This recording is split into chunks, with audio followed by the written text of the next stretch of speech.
Olá, vamos começar então a segunda parte. Vamos iniciar a segunda parte dessa entrevista.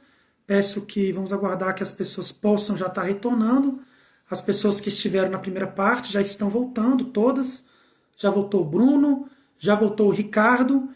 Ricardo Oliveira, que ele é um líder comunitário no município de Valparaíso de Goiás. Ricardo Oliveira, atualmente, ele preside o no Valparaíso de Goiás. Ricardo Oliveira também é pré-candidato a vereador pelo PSOL de Valparaíso de Goiás. Seja muito bem-vindo, Ricardo Oliveira, a essa live. Você que com certeza ouviu todas as palavras do Silvano. Primeiro, as suas considerações. Seja muito bem-vindo, Ricardo. Boa noite, Wesley. Boa noite, o camarada Bruno Felipe aí. Boa noite a todos que estão entrando aí, acompanhando essa live, né? Primeiramente, eu queria aqui me solidarizar com as 11 vítimas do coronavírus aqui no nosso município de Valparaíso. Quando eu falo 11, é porque uma veio a óbito hoje, né? Então, eu queria aqui me solidarizar com essas famílias e com as demais que estão com seus entes aí nos hospitais aí, né? Vivenciando todo esse caos aí na saúde pública, tendo que correr de um lado para o outro, e fica aqui meus sinceros condolências para essas pessoas. Ricardo, é muito triste, né? A gente pode começar até por aí, então, já que você tocou no assunto. Hoje, o município de Valparaíso de Goiás, ele perdeu totalmente o controle da situação do combate à pandemia. Não há nenhum planejamento epidemiológico, estratégico, uma questão de saúde pública por parte do prefeito Pablo Mossoró, do MDB. Um absurdo. As pessoas que moram em Valparaíso de Goiás, elas são formadas por trabalhadoras e trabalhadores que precisam necessariamente, em sua grande maioria, estar trabalhando em Brasília. Portanto, elas acabaram adquirindo em Brasília e trazendo para o nosso município. E aí, o prefeito de Valparaíso de Goiás, o Pablo Mossoró, do MDB, decretou calamidade pública. Veja, decretou calamidade pública. Com isso, ele consegue aí a liberação sem licitação para compras emergenciais no sentido do combate à saúde pública. Mas, uma semana depois, ele libera o comércio. Liberou o comércio, que é uma grande contradição. Como é que você decreta calamidade pública e depois, imediatamente, sem nenhum planejamento, você acaba com o isolamento social, com o distanciamento social? Qual é a sua avaliação? E aí a gente já também presta as nossas condolências e todo o nosso carinho, solidariedade e nossos pêsames a essas 11 famílias que perderam um ente querido por conta, vitimadas, por conta desse mal que afeta todo mundo, que não é uma gripezinha, como tem falado de forma irresponsável e criminosa o presidente Jair Bolsonaro. Qual é a tua avaliação acerca também das atitudes irresponsáveis do prefeito Pablo Mossoró? Olha, o que acontece é o seguinte: o decreto no papel é bonito, é bem feito, bem trabalhado, né? Necessita de tudo aquilo, porém, na prática não funciona. Por quê? O que acontece? O prefeito não põe a guarda municipal para fiscalizar, os órgãos fiscalizadores, SUSFIM, a nossa própria polícia militar para dar um suporte, né? Aí você faz um decreto deixando tudo drive-thru, delivery, bonitinho, quando na realidade não condiz com a prática e o comércio fica todo aberto. Aí você vai aqui no centro de Valparaíso, todas as lojas estão abertas, né? E as pessoas, algumas por não ter muito conhecimento, não se precavem, não colocam a máscara, não faz uso do álcool gel, se aglomeram. E aí cria toda essa situação. O que está faltando é o seguinte, é fiscalização. É o prefeito fazer o quê? Pegar esses órgãos competentes e colocar nas ruas, né? Colocar para quê? Para fiscalizar. O decreto tem que valer. Tem que começar também a aplicar as multas que o decreto impõe. Por quê? Não é maldade. Não é maldade. Porque a pessoa só sente quando dói no próprio bolso. né? Se nós estamos vivendo um momento desse de pandemia, que é uma coisa mundial, é complicado. As pessoas falam, fique em casa. Mas ficar em casa não quer dizer que a pessoa vai deixar de trabalhar. Eu, particularmente, eu permaneço no meu trabalho, trabalhando. Mas só que eu tenho as minhas medidas, né? Eu faço uso da máscara constantemente, do álcool gel. Então, aí o que acontece? Chega na hora, não põe, a fiscalização não funciona. Você pode andar no Valparaíso dia e noite, que está tudo funcionando, a céu aberto, os bares lotados, festa de residência, os comércios lotados, sem lá as suas medidas de precaução, e a gente não vê nenhum órgão fiscalizador. Então, isso é muito triste. Eu acredito que tem que começar a valer esse decreto realmente. A gente tem que estar pensando, nesse momento, nas pessoas, principalmente na classe pobre. Porque ontem eu fui perguntado por uma pessoa, eu não acredito nisso, Ricardo, porque só morre pobre. Por que rico não morre? É simples. O pobre, a gente tem mais necessidade de sair para os seus afazeres. Tem gente que está trabalhando, que o patrão não deixa ficar em casa, porque senão não vai receber o sustento, né? Tem a pessoa que precisa ir à farmácia, ao hospital, em todo lugar. E o rico não tem essa necessidade, né? Ele tem todo um suporte, ele tem toda uma vida financeira mais equilibrada. Então, isso é muito complicado. Aqui a gente precisa que o decreto em Valparaíso seja seguido à risca, o que manda. Se é delivery, se é drive-thru, se tem que fechar, que se faça e que se sejam aplicadas as sanções, as penalidades em algumas pessoas que insistem em dizer que é uma gripezinha, que é mentira, que não sei o quê. Então, é muito complicada a situação da gente. Ricardo, na semana passada nós conversamos com o Rogério do MTST e com a Beth do MST, e o Rogério citou uma coisa que ficou muito marcado, tanto para mim quanto para o Bruno, e também para quem estava participando do programa. Pedir para ficar em casa. Como é que você pede, por exemplo, as pessoas que não têm o que comer, não têm pão para ficar em casa? E até o Guilherme Boulos, recentemente, numa entrevista que ele deu na Globo News, ele também citou isso. Como é que você pede para uma pessoa ficar em casa se ela não tem casa para ficar? Então, o governo ele tem que agir de forma responsável, porque é muito fácil, claro, para o servidor público poder ficar em casa. E a gente não está contra os servidores públicos, eu sou servidor público. Mas a gente precisa pensar no coletivo.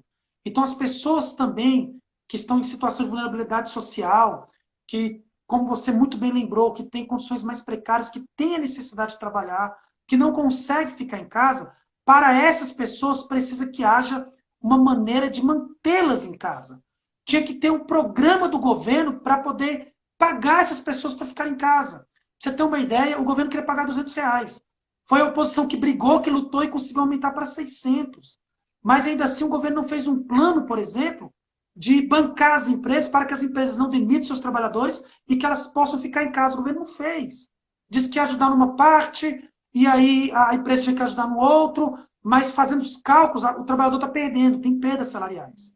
E, em contrapartida, são bilhões que o governo deu para os bancos. Para banco, o governo dá, para salvar lucro. E isso o governo fez o planejamento, não para salvar vidas. Falo tudo isso porque aí você chega em Valparaíso, nós temos que deixar claro para quem está nos assistindo. Nós não somos contra os trabalhadores e as trabalhadoras que vivem do comércio, que precisa que abra o comércio. Trabalhadores da informalidade que precisa que vendem balinha nos semáforos, que são diaristas. Nós entendemos e compreendemos a situação dessas pessoas. Cabe à prefeitura garantir álcool em gel, máscaras, garantir o mínimo de fiscalização estratégico no comércio para que tenha essa reabertura.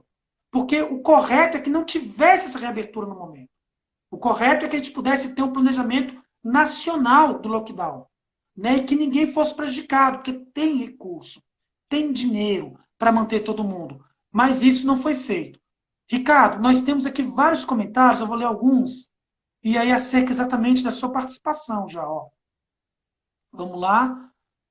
Vários comentários aqui, deixa eu ver.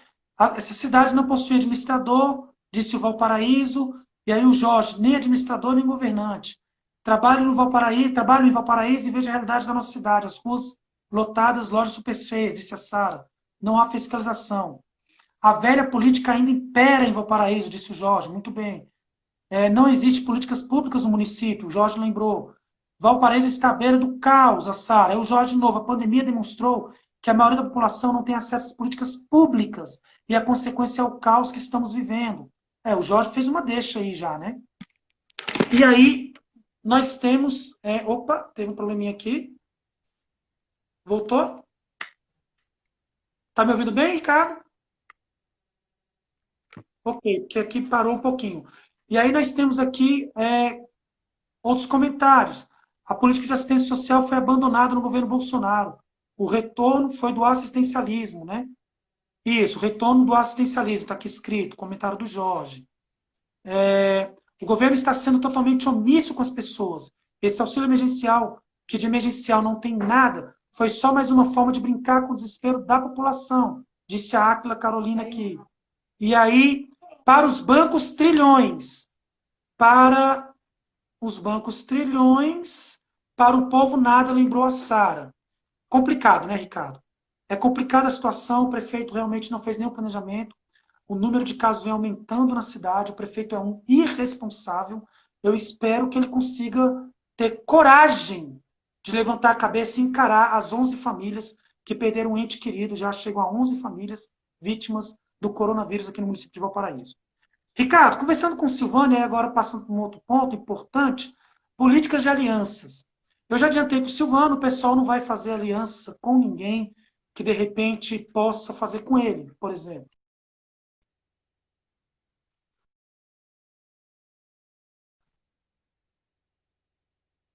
Sobre a política de alianças aqui para o município de Valparaíso de Goiás. Você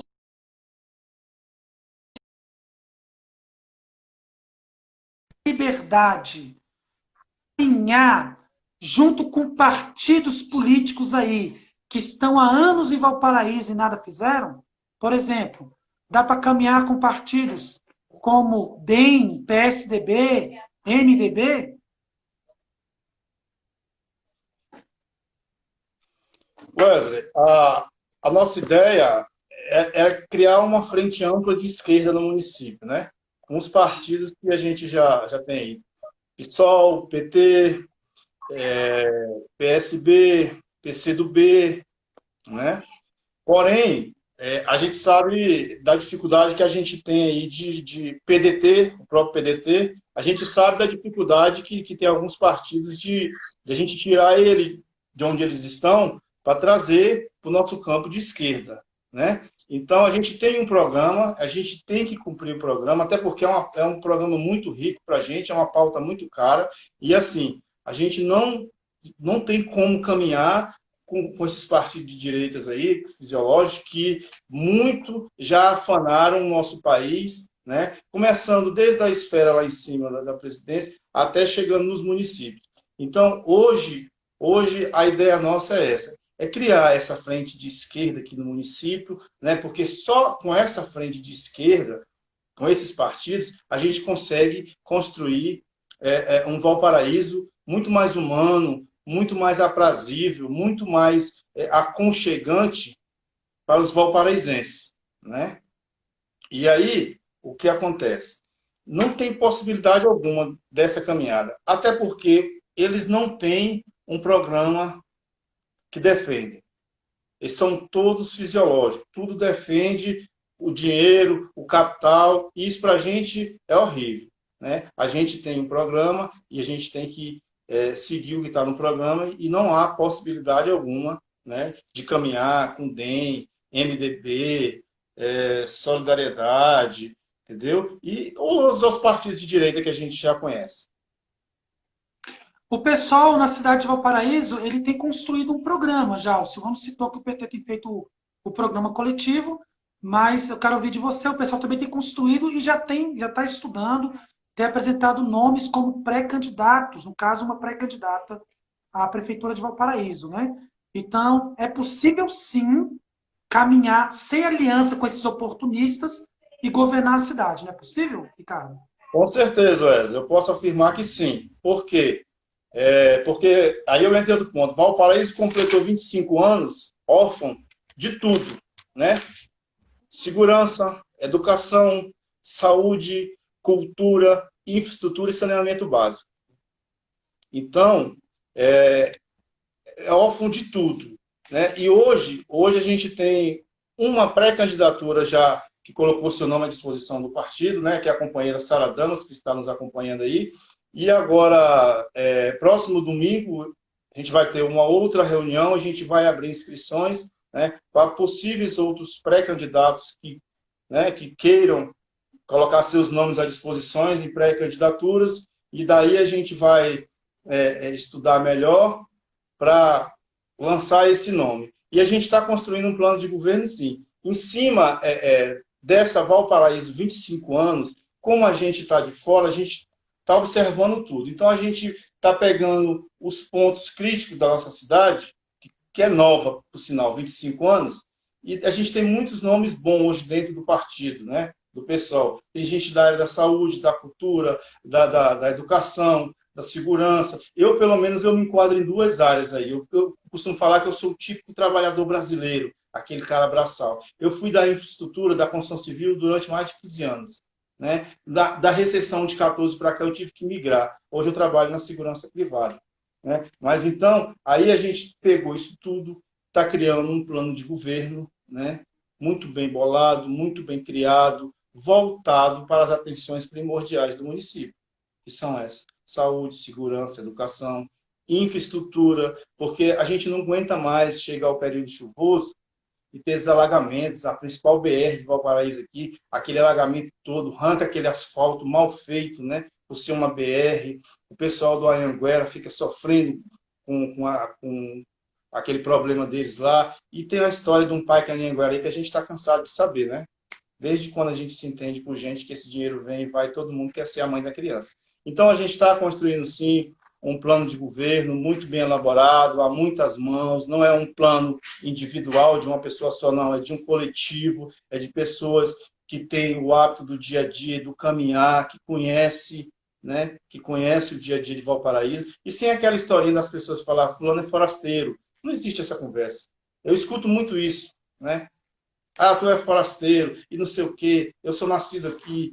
Isso acabou, gente. Valparaíso precisa crescer, né? Precisa crescer. E eu tenho certeza que esse crescimento está próximo a chegar.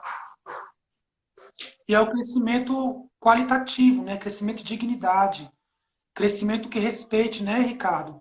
O meio ambiente, principalmente o impacto ambiental do município. Um crescimento que dê possibilidade de, como lembrou o Jorge aqui na live, de voltarmos a ter políticas de assistência social. Como a gente pode discutir assistência social com o prefeito tirando dinheiro da Previdência para pagar assessoria contábil e jurídica? Como que a gente pode ter educação de qualidade se o prefeito pega dinheiro do Fundeb e vai colocar em assessoria contábil e jurídica? Isso é complicado. E aí, para nós, e aí eu queria daqui a pouco que você comentasse, cara, você falou uma coisa perfeita, muito cara, muito valioso. As pessoas falam que o pessoal é radical demais, é utópico demais, que se continuar do jeito que está, não vai eleger ninguém. Não, nós vamos eleger. Nós vamos eleger porque existem gente sérias em Valparaíso de Goiás.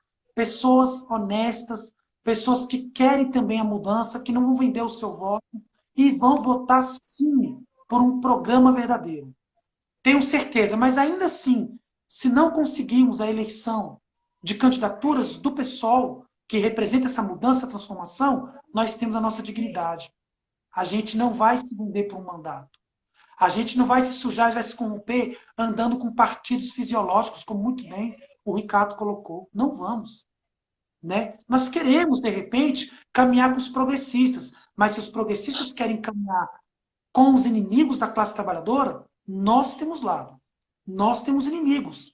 Nós entendemos e compreendemos que Leda Borges, do PSDB, Fábio Mossoró, do MDB, Afrânio Pimentel, do PP, Elvis, outros nomes mais que me fugiu à mente aqui agora, o DEM, o PRTB, PSL, PCS, PSC, é um conjunto, um arcabouço de siglas partidárias e de figuras políticas que não representam aquilo que nós acreditamos, que é a transformação de uma sociedade mais justa, fraterna e igualitária. Portanto, o nosso programa, né, Ricardo, ele é caro. Nós não queremos discutir nomes, nós queremos discutir um programa coletivo de cidade, um programa que valorize, e a pandemia foi a grande lição para nós, a saúde pública de qualidade, uma educação laica de qualidade transformadora. E aí, Ricardo, você pode falar com muito mais propriedade do que eu, uma cidade que não tem esse crescimento desordenado, sem planejamento, como você muito bem lembrou, basta chover, mostra quem é a cara da cidade. Uma cidade mal iluminada, Ricardo. Mal iluminada, com vários lotes vazios, mato enorme, né? Uma cidade feia para se morar. Uma cidade que não respeita o meio ambiente, aonde já se viu no meio de condomínios construção de postos de gasolina. Como é que isso foi aprovado? As CNEs, as creches inacabadas. E você lembrou aí, são obras inacabadas, todo mundo quer ser o pai da criança da verba. É muita sujeirada, né, Ricardo? É muito trabalho. Mas você acha que um mandato combativo, por exemplo, de vereador do PSOL, pode fazer diferença? O Ricardo, uma vez vereador do PSOL, pode fazer diferença, Ricardo? Olha, Wesley, vou voltar aqui na frase que você falou aí, que as pessoas falam que o PSOL é um partido muito radical, muito não sei o quê, nhenhenhê, tudo balela. Prova disso é que hoje no município de Valparaíso, o PSOL cresceu significativamente. Hoje a gente tem aí em volta uns 200 filiados, temos praticamente aí fechado 15 a 20 pré-candidaturas a vereador entre mulheres e homens, candidaturas limpas, ricas, honestas e de pessoas muito bem qualificadas, tanto as nossas mulheres, que você falou ainda há pouco, quanto os nossos companheiros, né? São candidaturas aí que desde que vem da área da assistência social, passando pela saúde e educação, infraestrutura, em todo esse grupo. Em Né? todas as Você perguntou aí, o Ricardo, uma vez vereador, vai ser, com certeza, tá? Porque o que acontece? Você citou posto de gasolina feito em cima de condomínio. Realmente não há uma fiscalização. Eu tenho estudado muito em afinco a questão da infraestrutura. Né? A gente tem uma certa afinidade, a gente se conhece um pouco, você sabe que eu sou muito curioso, eu sou muito... E eu trabalhei nessa área da construção civil e ela está sempre se renovando. Né? Então, eu tenho estudado muito. Quando você vê, aqui onde eu moro, no Ipiranga, um posto de gasolina ao lado do condomínio, você fica com medo. Eu fico com medo, particularmente. Não que eu seja contra as obras de habitação, pelo contrário. Né? Fui trabalhador dessa área, posso voltar a qualquer momento. Né? Eu tenho muito carinho pelos trabalhadores, que, por sinal, são muito mal remunerados. Né? Não tem uma dinâmica lá dentro, porque muitas pessoas vão para a construção civil, as pessoas falam que a pessoa foi para lá porque não tinha um estudo, porque era analfabeta. Eu já ouvi muito isso, e isso é mentira. As pessoas vão para lá por uma questão antes até financeira, de remuneração. Mas aí, voltando ao assunto, você falou do posto de gasolina, a gente fica com medo, né? Porque no posto de gasolina ali tem muitas substâncias tóxicas, né? E aí você vê um condomínio ao lado. Se o cara tá lá na casa dele, na parte de cima, sei lá, se ele tá tomando uma cerveja com o pessoal dele, fumando um cigarro, ele joga uma bituca de cigarro lá, você já imaginou o tamanho do acidente que vai acontecer? Então, essas coisas, elas têm que ser planejadas, né? A cidade tem que ser bem organizada, bem planejada, não fazer de qualquer jeito, né? E em contrapartida, a gente fica se procurando. Onde anda as contrapartidas sociais? As construtoras chegam, constroem imóveis, vende, mas aí você não tem o saneamento básico, você não tem uma coleta de lixo seletiva e digna, você não tem um asfalto, você não tem o meio-fio, você não tem uma linha de ônibus para circular, você não tem um posto de saúde, as escolas que tem não comporta todos os alunos desse município, dessa região, né? E aí fica muito complicado. Então, eu acho que tem que dar um basta agora. Né? Essa pandemia veio para mostrar quem é quem. Né? A gente sabe que o erro vem desde lá de cima, do próprio Bolsonaro, chegando até os municípios. Isso é um fato. Né? Então a gente tem que dar um basta. E candidaturas, tanto a minha, uma vez eleito, quanto a dos demais companheiros do meu partido, tanto as meninas como os rapazes, eu sei que teremos uma candidatura combativa, uma candidatura aguerrida, que não vai ser aquela candidatura de ficar a semana toda dentro da Câmara, sentadinho de gravata, não. A gente quer andar nos municípios, nos bairros, desde lá do final, do início do Valparaíso, lá embaixo, do Santa Rita, subindo até aqui, ouvindo a população. E a população começou a acordar, começou a ver, né? Começou a ver que não dá mais para continuar. Você vê uma Câmara dessa daí, de vereadores, igual o professor Silvano citou há pouco, eles tinham uma oposição praticamente pequena. Hoje eles já são meia dúzia, né? Meia dúzia que está ali se alinhando porque está vendo que o caminho era aquele. Antes a gente tinha só o professor Silvano, salvo engano, eu acho que o Paulo Galego agiliza. Hoje dobrou. Então eu tenho certeza que uma vez qualquer vereador do PSOL eleito, Valparaíso tem muito a crescer, muito a ganhar. E a gente tem pessoas muito bem qualificadas que estão trabalhando, né, com esse plano de governo que a gente falou aqui. Não vou falar aqui, até para não estender, mas a gente tem um plano de governo bem feito, a muitas mãos, e que a população de Valparaíso só tem a ganhar com isso. Obrigado, Ricardo. Obrigado aí pelos esclarecimentos todos. Da nossa parte, a gente te agradece muito, até pelo tempo aqui, a participação. Foi muito esclarecedor esse posicionamento, então, oficial do pessoal de Valparaíso hoje, né? Deixou claro para todo mundo aí o nosso leque de alianças, né, cara? Nós temos, sim, limites, nós temos, sim, a nossa ideologia, nós temos um programa e vamos respeitar esse programa, e é isso que nos impulsiona. Ricardo, suas considerações finais aí, e de antemão já agradeço muito, muito a sua participação.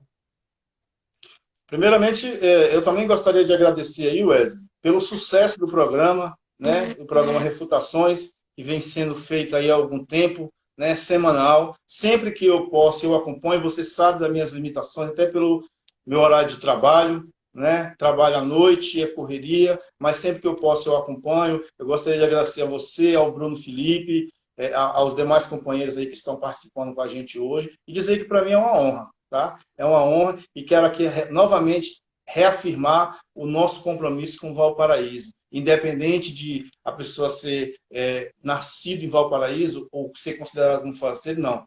Hoje eu sou valparaísense. Né? Eu me considero um valparaísense. E a gente vai trabalhar incansavelmente, vai bater de frente. Vamos acompanhar aí a sessão da Câmara, aí, só para finalizar, igual o Silvano falou, eu tenho acompanhado também. Recentemente eles tiveram aí o Silvano colocou lá em votação, por um voto perdeu, igual ele citou, mas vamos pressionar. Eu queria que conclamar a população de Valparaíso para assistir a sessão da Câmara pelo Facebook. Acompanhe, procure lá, no Facebook do próprio professor Silvano, ele disponibiliza isso aí nas sessões. Então eu quero aqui chamar a população para acompanhar, para pressionar os vereadores. E tá bom, esse pessoal aí que já ficou aí 3, 4 anos sem ter uma lei aprovada, sem ter... Porque o principal papel do vereador, para mim, é fiscalizar. E a gente não vê isso acontecendo. Tá, Wesley? Não vê isso acontecendo. Então, eu gostaria muito de agradecer a todos vocês pela oportunidade. Sempre que precisar, estarei à disposição. E a nossa luta continua. Eu que agradeço, Ricardo Oliveira, presidente do PSOL de Valparaíso de Goiás. É uma honra para nós e, com certeza, Ricardo, vamos ter outras oportunidades. Um beijo também para você e até a próxima. Vamos já chamando, então, para essa parte final do programa, já para a despedida final, meu amigo Bruno Felipe, que tem uma dívida aí com o Jorge Guimarães, tem que responder ao Jorge Guimarães. Entra pelo menos para responder o Jorge, Bruno, até pelo nosso horário também. Tá, peço desculpas para quem está nos acompanhando, hoje se estendeu um pouco além da conta. Eu acho até pela qualidade dos dois participantes, dos dois convidados de hoje, mas é isso. O programa Refutação é para dar essa oportunidade de disputarmos ideias, de dialogarmos ideias, de questionar. E hoje foi um momento muito rico, muito importante. Bruno, ficou claro o posicionamento do pessoal agora, não ficou? Você acha que ficou claro, né? Ficou bastante claro, bastante explicado o posicionamento, né? E agora que já deu tempo de pensar um pouco, Esperto, Bruno Felipe. brincadeira, né? Não, mas tá vendo? Esperteza, né? Mas enfim, eu percebi que eu falei de uma maneira talvez pedante demais, com palavras muito sofisticadas. Eu quero falar de uma forma mais simples. A gente tem que devolver a política para o povo.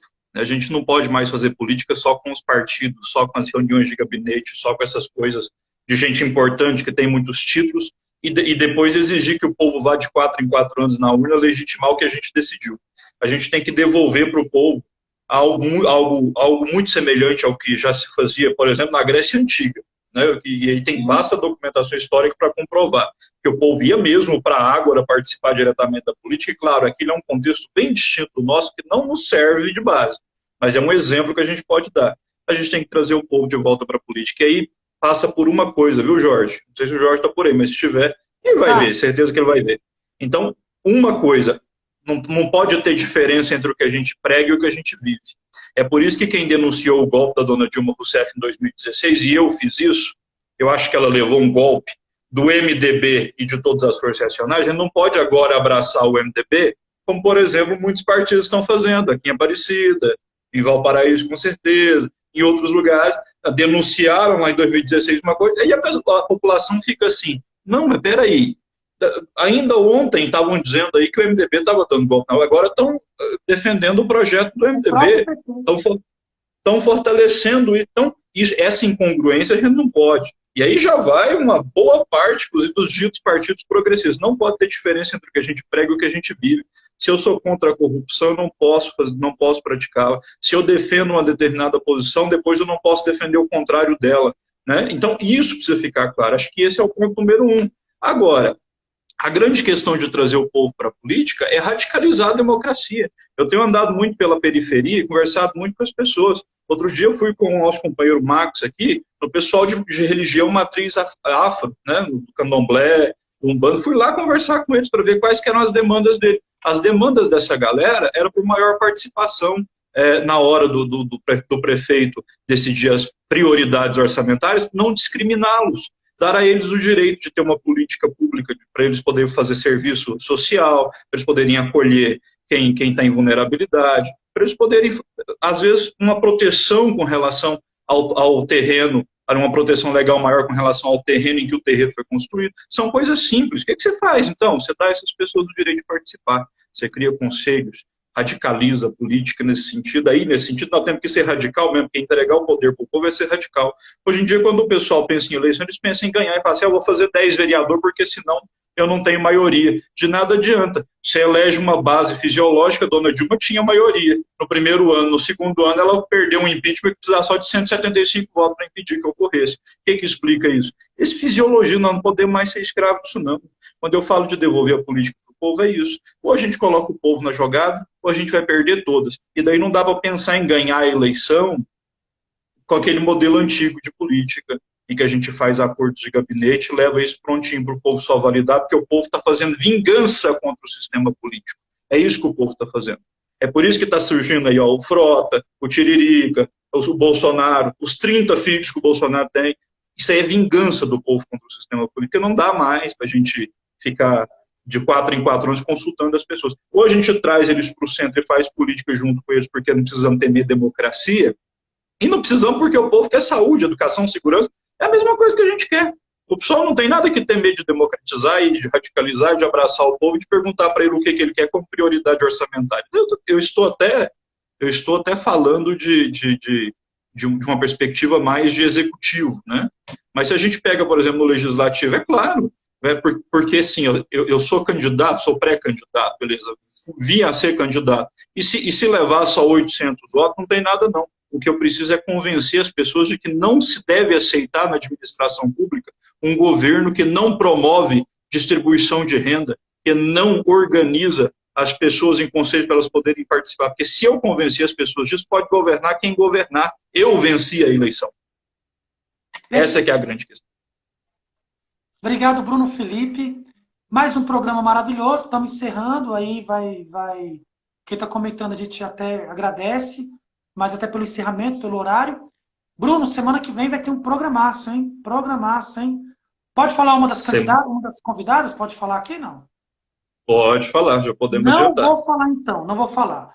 Não vou falar que a Marta Jane, do Partido Comunista Brasileiro, e o Pantaleão estarão com você no teu Instagram semana que vem. Não vou dizer nada.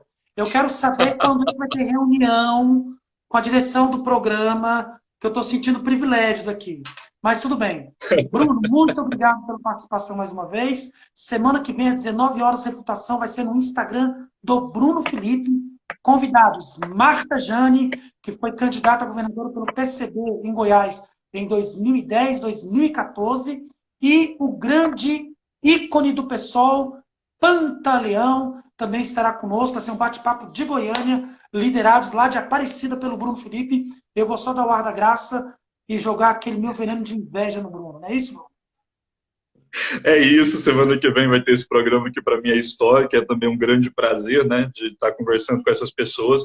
Eu sempre digo, viu, Wesley, que lá em 2010, 2014, quando eu ainda não estava em partidos, e o Jorge aqui comentando conosco, o Jorge foi quem me filiou no PSOL, mas antes de me filiar ao PSOL, era a Marta Jane, era você, era o Pantaleão que estavam me inspirando e me dando um norte ali para que eu viesse para cá.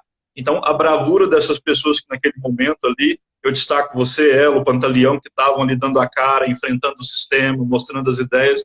Isso foi fundamental para que eu estivesse aqui hoje. Então, é um programa que também tem todo esse aspecto de valor sentimental mesmo, de estar conversando com os meus ídolos. Eu sempre digo isso. Né? Me abandona e fica com eles para você ver. Pessoal, estou perdendo o Bruno. Já estou perdendo o Bruno para o Jorge, também estou perdendo para todo mundo aqui. Muito boa Mas noite é isso. para todo mundo. E até É segunda isso. que vem.